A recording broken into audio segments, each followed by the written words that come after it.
യാണ്. അറബി നാടുകളിൽ കുട്ടികൾ ഗർഭത്തിലുണ്ടാകുമ്പം അവിടെ വെച്ച് കുഞ്ഞിനെ കൊല്ലുന്നൊരു പരിപാടി ഉണ്ടായിരുന്നു. പരിശുദ്ധ ഖുർആൻ്റെ സൂറത്ത് അൽ ഇസ്രാത്ത് 134 136 വരെ ശ്ലോകങ്ങളിൽ ഖുർആൻ വിലക്കി ഗർഭത്തിലുള്ള കുഞ്ഞിനെ കൊല്ലുന്നവൾ വാളിനിരയാക്കപ്പെടണം, ഇഹലോകവും പരലോകവും ആ ആളിന് അനുവദനീയമല്ല. ഭർത്താവ് മരിച്ചാൽ വിധവ സ്ത്രീകളെ തീയിലെറിഞ്ഞ് കൊല്ലും. സതി ഇന്ത്യയിലുണ്ടായിരുന്നു. ആ സതി അവസാനം അറംഗസീവ് നിർത്തലാക്കി, വില്യം പെൻറ്റിക്കോ നിർത്തലാക്കി അറംഗസീവാണ്. പരിശുദ്ധ ഖുർആൻ പറഞ്ഞു, വിധവ സ്ത്രീ മാനിക്കപ്പെടേണ്ടവളാണ്. വിധവ സ്ത്രീ തീയിലെറിഞ്ഞ് കൊല്ലാനുള്ളവളല്ല. ആ വിധവ സ്ത്രീയെ സംരക്ഷിക്കുന്നതിന് മാനം കൊടുക്കാൻ വേണ്ടി പ്രവാചകൻ വിവാഹം കഴിച്ച 8 സ്ത്രീകളിൽ 7 പേരും വിധവ സ്ത്രീകളായിരുന്നു. വിധവ സ്ത്രീകളെ കൊല്ലാതെ ജീവിക്കാൻ അനുവദിച്ചത് പരിശുദ്ധ പ്രവാചകനാണ്. പെൺകുട്ടികളുണ്ടായാൽ മരുഭൂമി കൊണ്ടുപോയി മണ്ണ് മാറ്റി കുഴിച്ചിടുമായിരുന്നു. പരിശുദ്ധ പ്രവാചകൻ പറഞ്ഞു, ഒരു പെൺകുട്ടിയെ വളർത്തി നല്ല കന്യയാക്കി വിവാഹം കഴിക്കുന്ന മാതാപിതാക്കൾ സ്വർഗം പ്രാപിക്കും എന്നാണ്. ഞാൻ എൻ്റെ ഭാര്യയോട് നമ്മളെണ്ണം സ്വർഗത്തിൽ പോകുന്നു. ഭാര്യ അതെന്തുവാ, നമുക്ക് 3 പെൺമക്കളല്ലേ, നമ്മൾ ഭംഗിയായിട്ട് വളർത്തിയിട്ടുണ്ട്, പ്രവാചകൻ പറഞ്ഞിട്ടുണ്ട്, നമ്മുടെ എണ്ണം സ്വർഗത്തിൽ പോകുന്നു പറഞ്ഞാൽ ഭാര്യയ്ക്ക് അപ്പോഴാണ് വസ്ത്രകാൻ വായിക്കാത്ത ഭാര്യയ്ക്കത് മനസ്സിലായത്. റൈറ്റ് ഓഫ് ലൈഫ് പ്രവാചകൻ ശക്തമായി നടപ്പാക്കുന്നു. രണ്ടാമതായി മനുഷ്യാവകാശങ്ങളുടെ അവകാശം, റൈറ്റ് ഓഫ് ഈക്വാളിറ്റിയാണ്. അല്ലെങ്കിൽ നമ്മൾ ഇന്ന് മതേതരത്വം എന്ന് പറയുന്ന ശാസ്ത്രമാണ്. മതേതരത്തെ ഏറ്റവും ഭംഗിയായി ഉറപ്പാക്കുന്നത് പരിശുദ്ധ പ്രവാചകനാണ്. മെദീനയിൽ അദ്ദേഹം ഭരണം ഏറ്റെടുക്കുമ്പോൾ അദ്ദേഹം വലിയൊരു പ്രഖ്യാപനം നടത്തി. അതാണ് മെദീന ഡോക്യുമെൻ്റ്. ഇന്ത്യയിൽ എൻ്റെ ഒറിജിനൽ കോപ്പിയുണ്ട്. 42 പാരഗ്രാഫാണ്. തുടങ്ങുന്നത് എങ്ങനെയാണ്? മദീനയിലുള്ള ക്രിസ്ത്യാനികൾക്കും യഹൂദന്മാർക്കും ബഹുദൈവ വിശ്വാസികൾക്കും മുസ്ലിങ്ങൾക്കും ഏകോദര സഹോദരങ്ങളെപ്പോലുള്ള ജീവിതം ഞാൻ വാഗ്ദാനം ചെയ്യുകയാണ്.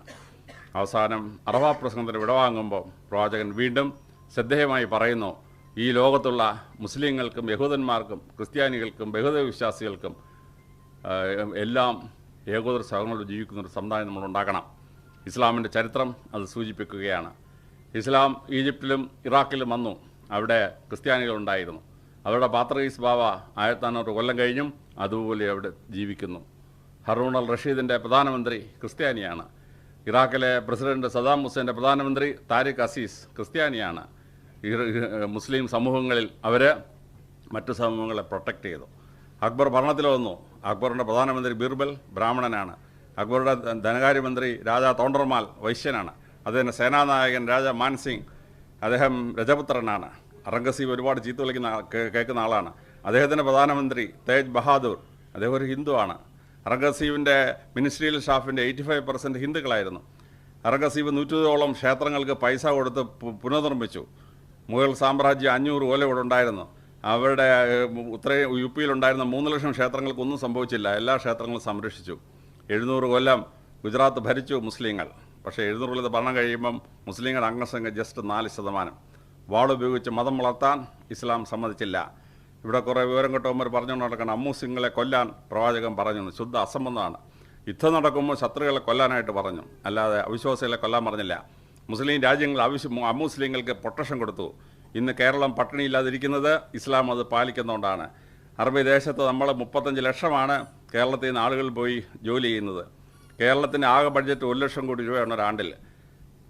ഗൾഫ് രാജ്യങ്ങളിൽ പോയി ജോലി ചെയ്യുന്ന ഹിന്ദുവും ക്രിസ്ത്യാനിയും എല്ലാം കൂടെ ഉണ്ടായിക്കൊണ്ട് വരുന്ന പൈസയാണ് 1,20,00,000.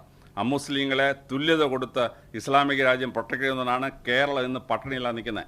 എല്ലാ മതങ്ങളെയും ഒരുപോലെ കണ്ടു. അമുസ്ലിങ്ങൾക്ക് ജീവിതം കൊടുത്തു. മുഗൾ സാമ്രാജ്യം 1707 അറംഗസീബ് മരിക്കുമ്പം മുഗൾ സാമ്രാജ്യത്തിലെ മുസ്ലിങ്ങളുടെ അംഗസംഖ്യ 1% ആണ്. 99% ഹിന്ദുക്കളും ബാക്കിയുള്ള കമ്മ്യൂണിറ്റിയാണ്. അവിടെയാണ് ഇസ്ലാമിൻ്റെ ഈക്വാളിറ്റി. മൂന്നാമതായി മനുഷ്യാവകാശങ്ങളിൽ പറയുന്നത് റൈറ്റ് ഓഫ് പ്രൈവസി. നമ്മുടെ പ്രൈവസി സൂക്ഷിക്കാൻ പറ്റിയിരിക്കണം. ലോകത്തിലെ സ്ത്രീകൾക്ക് ശരീരത്തിൽ നഗ്നത മറയ്ക്കാൻ അവകാശം ഉണ്ടായിരുന്നില്ല. റോമിൻ്റെ റോമാ പട്ടണത്തിനടുത്ത് കിടക്കുന്ന എസ്ട്രൂക്കൻസ് സ്ത്രീകളാരും വസ്ത്രം ധരിക്കാൻ പാടില്ല. സ്പാർട്ടായിൽ രാവിലെ പരേഡ് നടക്കുമ്പം സ്ത്രീകൾ പരേഡിന് ഇറങ്ങണം. ഒറ്റ സ്ത്രീ ഒരു വസ്ത്രവും ധരിക്കാൻ പാടില്ല. സ്ത്രീകൾ ഭരിക്കുന്ന ഒരു രാജ്യം ഉണ്ടായിരുന്നു, ആമസോണിയൻസ്. ഒരു സ്ത്രീക്കും ഒരു വസ്ത്രവും ധരിക്കാൻ ഒക്കെയില്ല. പരിശുദ്ധ പ്രവാചകൻ പറഞ്ഞു, സ്ത്രീകൾക്ക് ശരീരം മറയ്ക്കാൻ അവകാശം കൊടുത്തു. പർദ്ദയിട്ട് ശരീരത്തിന് നഗ്നത മുഴുവൻ മറയ്ക്കാൻ പറ്റും. അറബി ദേശത്ത് അല്ലെങ്കിൽ ഇസ്ലാമിക് രാജ്യങ്ങളിൽ റേപ്പും മൊളസ്റ്റേഷനും ഏറ്റവും കുറവാണ്. കാര്യം എന്താ? ശരീരം കാണിച്ചുകൊണ്ടൊരു സ്ത്രീ നടന്നാൽ അവളുടെ സൗന്ദര്യം കണ്ട് രാത്രിയിൽ വലക്കറി ആക്രമിക്കാൻ പുരുഷൻ പോകും.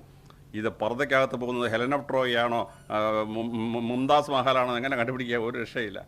അതുകൊണ്ട് സ്ത്രീയുടെ സൗന്ദര്യം കണ്ട് ആക്രമണം ഉണ്ടായില്ല. അതുകൊണ്ടാണ് ഇസ്ലാമിക് രാജ്യങ്ങളിൽ റേപ്പും മൊളസ്റ്റേഷനും വളരെ കുറഞ്ഞു നിൽക്കുന്നത്. മരുഭൂമിയിൽ മണൽക്കാറ്റ് വന്നിട്ട് തലമുടിക്കകത്ത് വേണം മണൽ കയറും. കേരളത്തിൽ കുളിക്കാം, അവിടെ വെള്ളമൊന്നുമില്ല, കുളിക്കാൻ പറ്റത്തില്ല. പിന്നെ ചീപ്പ് വെച്ച് ഈ പൊടിയെല്ലാം തൂത്ത് കളയണം. സ്ത്രീകളെ തലമുടി വളർത്താൻ പറഞ്ഞു. കാർകൂന്തലിനെ വർണ്ണിച്ചു. എന്തിനാണ്? അനുസരണമില്ലാത്ത ഭാര്യയെ തലമുടിക്ക് ഒരു പിടിപിടിച്ചാൽ പാഞ്ചാലി കൊണ്ട് കീഴടക്കാനാണ് ഈ തലമുടി. പ്രവാചകൻ പറഞ്ഞു, എന്താ പണിയൊന്നും വേണ്ട, തലമുടി കവർ കൊള്ളാൻ പറഞ്ഞു. അതുകൊണ്ട് തലമുടിക്കകത്ത് മരുഭൂമിയിലെ മണൽ കയറി കഷ്ടപ്പെടാതെ സ്ത്രീയെ രക്ഷിച്ചു. 100 വർഷങ്ങൾക്ക് മുമ്പ് പോലും ഈ നമ്മൾ ഈ സംസാരിക്കുന്ന തിരുവനന്തപുരം പട്ടണത്തിൽ സ്ത്രീക്ക് മാറ് മറയ്ക്കാനൊക്കത്തില്ലായിരുന്നു.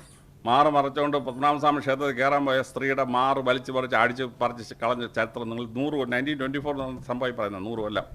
പക്ഷേ 1400 വർഷത്തിന് മുമ്പ് സ്ത്രീകൾക്ക് പ്രൈവസി കൊടുത്തു. അവളുടെ ശരീരം എക്സിബിറ്റ് ചെയ്യാൻ പറ്റിയില്ല. ലോകത്തെല്ലായിടത്തും കമ്പനി ഉണ്ടാക്കും, സ്ത്രീയെ ശരീരമെല്ലാം വസ്ത്രമെല്ലാം വലിച്ചു പറിച്ച് ഫോട്ടോ എടുത്താണ് അഡ്വർടൈസ്മെൻറ്റ്. സ്ത്രീകളെ വാടക കൊടുക്കുക, വേശ്യാലയം നടത്തുക. മുസ്ലിം രാജ്യത്ത് ഒരിടത്തും സ്ത്രീയുടെ നഗ്നത കാണിച്ച് ഒരു കമ്പനി അഡ്വർടൈസ് ചെയ്യാൻ പറ്റിയില്ല. ഇസ്ലാമിക് രാജ്യങ്ങൾ ഒരിടത്തും വേശ്യാലയം നടത്താൻ പറ്റിയില്ല. അത് നടത്തിയ അപ്പാവിൻ്റെ തല പോയിരിക്കും. അവിടെയാണ് അതിൻ്റെ അവസ്ഥ. റൈറ്റ് ഓഫ് ലൈഫ് പരിപാലിക്കുന്നത് കൊണ്ടാണ് ഇസ്ലാമിക് രാജ്യങ്ങളിൽ സൂയിസൈഡ് വളരെ കുറഞ്ഞത്. കേരളത്തിൽ 1,00,000 പേര് ജീവിച്ചിരിക്കുമ്പോൾ 35 പേര് സൂയിസൈഡ് ചെയ്യും. പക്ഷേ ഇതേ കേരളത്തിലാണ് മലപ്പുറം ജില്ലയിൽ 4 പേരെ സൂയിസൈഡുള്ളൂ. രണ്ടാമത്തെ മുസ്ലിം ഭൂരിപക്ഷം കാസർഗോഡ് ജില്ലയിലാണ്. അവിടെ 5.5 ഉള്ളൂ. സൗദി അറേബ്യയിലെ സൂയിസൈഡ് റേറ്റ് 0.4. എന്താ കാര്യം എന്നറിയാമോ? ഞാനൊരു മുസ്ലിം മൗലവി വെച്ചു, അദ്ദേഹം കാണിച്ചു തന്ന ശ്ലോകം. പരിശുദ്ധ ഖുർആനിൽ പറയുന്നു, ആത്മഹത്യയെന്ന് ഇഹലോകവും പരലോകവും ഇല്ലാതാവും. അത് ചെറുപ്പത്തിലെ ആ കുട്ടിയുടെ തലച്ചോറ് കൊടുക്കുന്നതാണ് ഇസ്ലാമിക് രാജ്യങ്ങളിൽ ആത്മഹത്യ കുറയുന്നത്. റൈറ്റ് ഓഫ് ലൈഫിൻ്റെ തലയിലോട്ട് പരിശുദ്ധ ഖുർആൻ ഭംഗിയായിട്ട് കൊടുത്തിരിക്കുകയാണ്. 4-മതായി റൈറ്റ് ഓഫ് ഈക്വാളിറ്റി. മറ്റെല്ലാ സമൂഹങ്ങളിലും ഉച്ചനീത്തങ്ങളുണ്ടായിരുന്നു. റോമൻ സാമ്രാജ്യത്തിൽ പെട്രീഷ്യൻ, പ്ലീബിയൻ. മറ്റു ഗ്രീസിൽ 4 തട്ട്. ഇന്ത്യയിൽ ബ്രാഹ്മണൻ, ക്ഷത്രിയൻ, വൈശ്യൻ, ശൂദ്രൻ എല്ലാം കൂടെ 1881 സെൻസസ് എടുത്തപ്പോൾ 7462 ജാതി. ഇതിനെ ഹിന്ദുമതത്തിൽ നിന്ന് ഇവിടെ വന്ന മറ്റു മതങ്ങൾക്ക് നേരിടാൻ പറ്റിയില്ല. ക്രിസ്തുമതത്തിൽ വരുമ്പോൾ ബ്രാഹ്മണൻ വേദം ചേർന്ന് ക്രിസ്ത്യാനി വേറെ, പുലയൻ വേദം ചേർന്ന് ക്രിസ്ത്യാനി പൂക്രി, ഖുർആൻ വേദം ചേർന്ന് ക്രിസ്ത്യാനി കൂക്രി, എല്ലാവരും പേരിട്ട് കൊടുത്തിരിക്കുകയാണ് ഏത് ജാതിയിൽ നിന്ന് വന്നെന്ന് കണ്ടുപിടിക്കാൻ. സിഖ് മതം ഇവിടെ വന്നു, രക്ഷപ്പെട്ടോ? കച്ചവടക്കാരനായ ഒരു ഹിന്ദു സിഖായാലും അവനെ ബാബാ സിഖ് എന്ന് വിളിക്കാം. ബ്രാഹ്മണ വംശത്തിൽ നിന്ന് മാറി വന്നവനെ ബേഡി എന്ന് വിളിക്കാം. മാറി. ഇസ്ലാം വന്നപ്പോൾ ഈ ജാതി ഇന്ത്യ തൂത്ത് മാറ്റി. ഒരാൾ ഇസ്ലാം വിശ്വാസം വരുന്നതിന് മുമ്പ് ഏത് ജാതിയായിരുന്നു കണ്ടുപിടിക്കാൻ പറ്റുമോ? പറ്റിയല്ല.